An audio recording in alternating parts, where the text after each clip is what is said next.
Welcome back to my podcast. If you're new here, my name is Dakota Burnside, and this show is where I share reflections connected to my upcoming book, The Story of Ritoreo, which is planned for release by Christmas of 2026. You're listening to Letters from the Hearth. Today, I want to talk about a moment that, on the surface, sounds like nothing. A gas station. A normal day. No grand setup, no dramatic conditions, no sweeping soundtrack.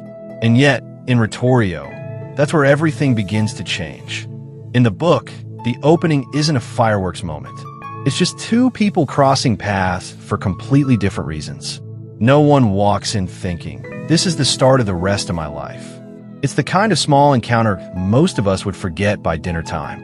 And that's exactly why it matters. Because if you really look at life, the moments that reshape us usually don't announce themselves. They don't come with a label that says, pay attention, this will matter later. They arrive quietly, disguised as ordinary. We're taught to expect the important stories to start loudly.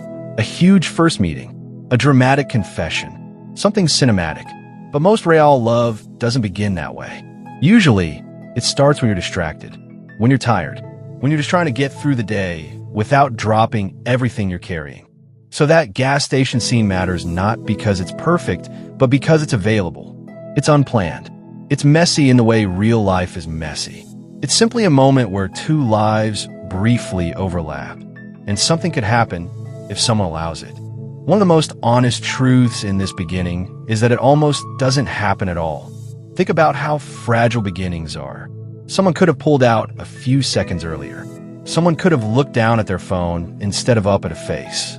A single sentence could have stayed trapped behind someone's teeth. The whole thing could have slipped away without anyone noticing. That's the part that gets me, because it's so true. Love doesn't start because the circumstances are ideal. Love starts because, in an imperfect moment, someone chooses to speak, or chooses to listen, or chooses to stay present just a little longer than they planned. And that choice comes with risk. There's a special kind of vulnerability in starting small. Big gestures can feel safer in a strange way because they're obvious. They look like confidence. But a quiet start doesn't guarantee anything. It doesn't protect you from rejection. It doesn't promise this will be worth it. It's just you, standing in an ordinary moment, saying in your own way, I don't know where this goes, but I'm willing to begin.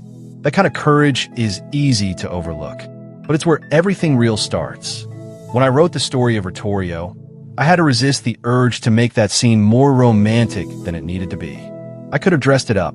I could have made it feel like fate with neon lights around it. But if I made it too dramatic, it would stop feeling honest. Because most love stories begin the same way, in regular places, on regular days, with regular people. What makes them extraordinary isn't how they start. It's what happens after. It's the choosing again. It's the staying. It's the growing. It's the work that no one sees when the credits roll, because real life doesn't roll credits when things get hard. There's also something fascinating about memory. We have this habit of assigning meaning backward. After a relationship deepens, after years pass, after a story unfolds, we look back and say, that was destiny. That was fate. That was meant to happen. But in the moment, it didn't feel like destiny. It felt like a quick conversation. A glance, a pause that could have ended sooner. It becomes sacred later, not because it was magical at the time, but because they kept showing up afterward. So let me ask you something. You don't have to answer out loud, but I want you to sit with it for a second. What moment in your life almost didn't happen? A conversation you nearly avoided. A place you almost didn't go. A person you almost didn't meet. Something that could have slipped through your hands if you'd moved a little faster, or shut down a little sooner, or decided you were too busy that day. And what would your life look